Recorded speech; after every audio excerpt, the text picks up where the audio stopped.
Assalamualaikum students, I hope you all are fine.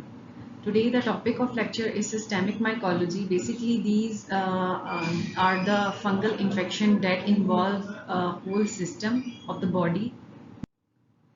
They initiate the disease from the lung and further they disseminate it to the other body parts, other organs, skin, cutaneous lesions involved. Four genus cause systemic infection.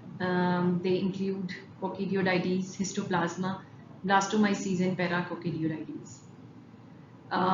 Their characteristics under microscope is different.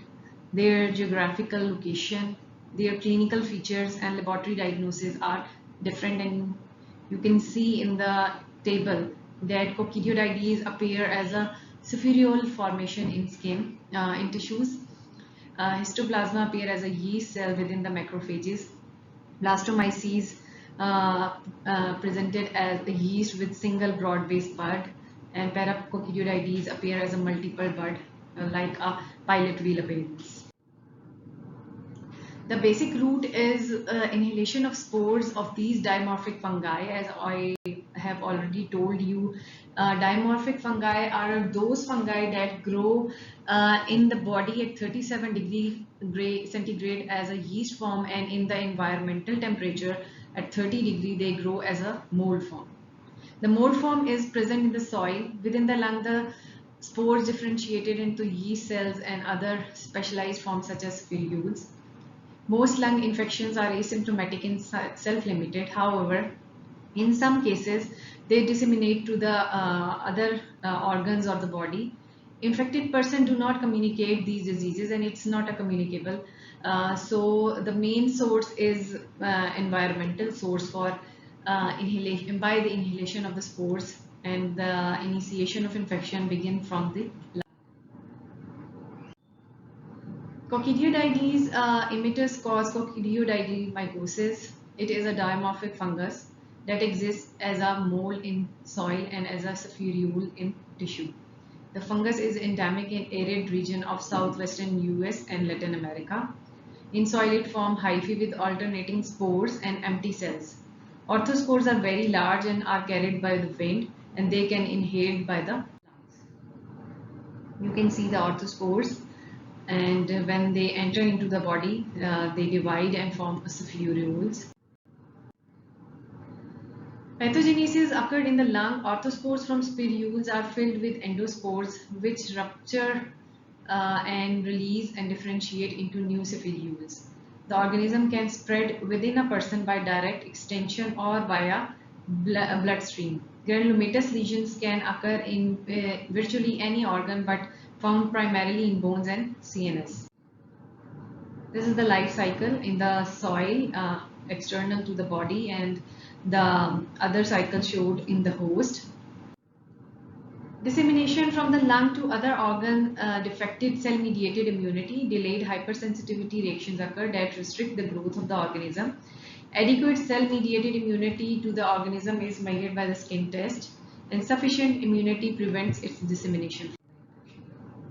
Clinical presentation, it is infected, and if the lungs are infected, they often appear as asymptomatic disease. In some infected person have influenza-like symptoms, fever and cough. About 50% have chance in the lung as seen on the chest x-ray.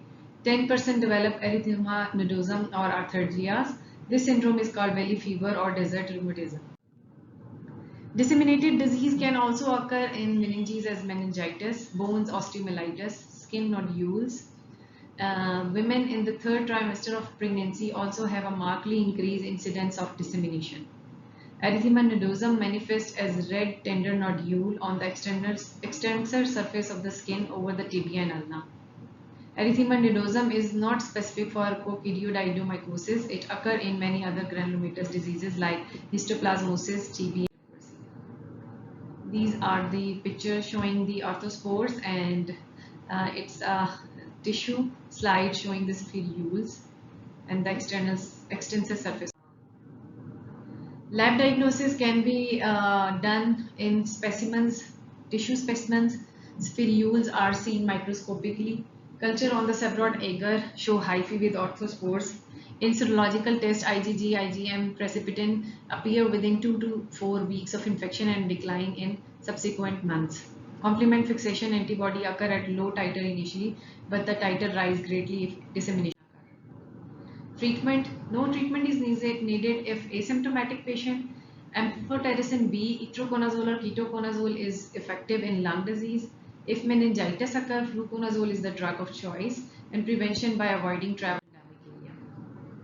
Histoplasma is the dimorphic fungus and it exists as a mold in soil and yeast form in tissue. Tuberculate microconidia with typical thin wall and finger-like projection, and microconidia are smaller thin wall spores if inhaled transmitted. In US, it is endemic in central area and eastern states, Ohio and Mississippi River valleys. It grows in soil particularly contaminated with birds dropping. Although the birds are also not infected, bats can be infected and can excrete the organism in their one. Pathogenesis and clinical findings. Inhaled spores are engulfed by macrophages and develop into yeast form, and they occur as a oval budding yeast inside the macrophages.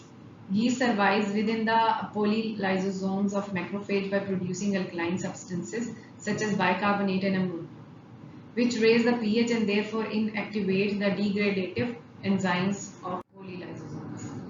This is the life cycle. Spore inhaled, macrophage engulf it, and the yeast formation occur in the macrophages, and then they disseminated to different organs like liver, spleen, lymph nodes.